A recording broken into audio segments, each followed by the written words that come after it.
Good day! Welcome sa Dory Rider Orientation. But first, pakilala ko muna sa inyo, sino nga ba si Dory Delivery? Si Dory Delivery, nag-start po siya ng 2023. Ngayon, nag-ooperate na po tayo sa 750 plus cities and municipalities nationwide. Nag-o-offer po tayo ng food delivery, grocery delivery, and pabili padala services. Right now, we are looking for more riders kagaya mo to join our team to help us serve even more communities across the country. So if you are ready to earn more and be part of a growing network, now is the perfect time to ride with Dory Delivery. Ito po ang ating pong main office, nasa Rojas, Isabela po. Ngayon, are we legal? Yes po, registered po tayo sa Securities and Exchange Commission. So ibig sabihin, we are very legal. At ang advantage po natin sa ibang mga local delivery services, meron po tayong customer app kung saan dyan po mag-place ng order o booking si customer. Meron din po tayong rider app kung saan yan yung gagamitin mo para makapag-accept ka ng booking. And meron din po tayong merchant app kung saan dyan naman mag-a-accept ng order si merchant. How can you earn as a Dory Rider? Meron tayong dalawang paraan para makapag-accept ng booking. Unang-una, personal booking.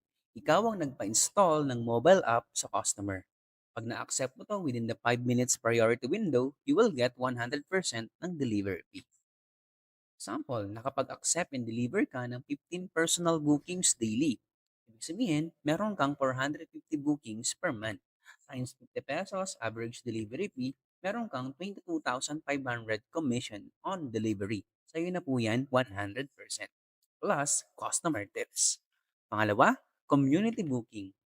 Kung ikaw ay nakapag-accept at deliver ng personal booking ng other riders, partners, seat operators, sub-operators, you will get 85% ng delivery fee.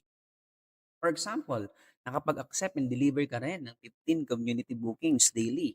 Ibig sabihin, meron kang 450 bookings per month. Times 50 pesos, average delivery fee, 22,500 delivery fee collection. 85% mo dyan, meron kang 19,125 plus customer tips. What is the 5 minutes priority window? Si customer A, kapag nag-order yan, bilang ikaw na rider ang nakapagpa-install sa kanya, ikaw muna makakita ng booking niya for the first 5 minutes. Kapag na-accept mo yan at deliver mo, makakakuha ka ng 100% delivery fee. Kapag hindi mo naman yan na-accept within the 5 minutes priority window, magpapakita na yan sa community natin. Ibig sabihin, pati po yung mga ibang riders ay pwede na po yan ma-accept. At pag ikaw pa rin yung nakapag-deliver, nakapag-accept ng booking na yon, 85% ng delivery fee sa'yo. 85% din ng delivery fee ang makukuha mo kung ikaw ay nakapag-accept ng booking mula sa riders community. Pangalawa, customers installation. Kumita pa rin ng 5% ng delivery fee kapag nag-book ang customer na napa-install mo kahit hindi ikaw ang nag-accept at nag-deliver nito.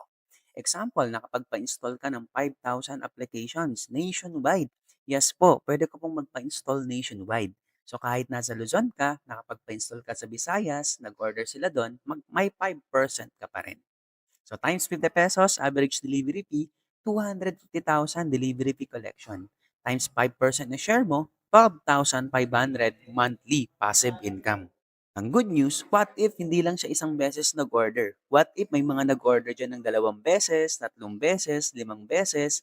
Ibig sabihin, more income for you. Mas marami kang napapa-install, mas marami ka ring 5% na delivery fee sa customers installation. Ano nga ba yung po ang ating order flow? Unang-una, pag si customer nag-book ng order, mare-receive mo po yan as a rider. Kailangan may top up si rider. Ano nga ba tong top up na to? Ito po yung niloload po ninyo dun po sa inyo pong application. Diyan po mababawas yung ibang shares sa delivery fee, yung markup, and other shares. Okay? Babayaran ni rider ang order ni customer sa store. Kailangan may revolving fund si rider. Yung revolving fund po, yan po muna yung gagamitin po ninyong pera pangbayad sa order ni customer sa store po. And the rider collects the payment to the customer. Mga paalala para maging matagumpay na Dory Rider? Unang-una, huwag umasa sa community booking lamang. Maghanap ng sarili mong customers para mas dumami ang iyong kita. Magpa-install ng app sa mas maraming tao. Mas maraming customers, mas maraming personal bookings para sa'yo. Sarili mong negosyo ito, kaya palaguin mo. Huwag sisihin ng Dory kung kakaunti ang bookings mo. Ikaw ang may kontrol sa iyong kita. Pang-apat, sundin ang mga patakaran ng kumpanya. Iwasan ang anumang paglabag upang mapanatili at maayos na serbisyo. Panglima, may reklamo o hindi magandang karanasan, makipag-ugnayan sa aming opisina. Huwag i-post sa social media upang maiwasan ang posibleng pag-terminate ng iyong account at pagmultahin. Tandaan, ang sipag at diskarte mo ang susi sa iyong tagumpay. Paano maging Doro Rider? Simple lang po. Unang-una, fill up the application form. Mag-message lamang po sa aming official Facebook page or website para sa application link. That's it. Maraming maraming salamat po and we are excited to onboard you and makasama ka sa atin pong negosyo. Join us now and maraming maraming salamat.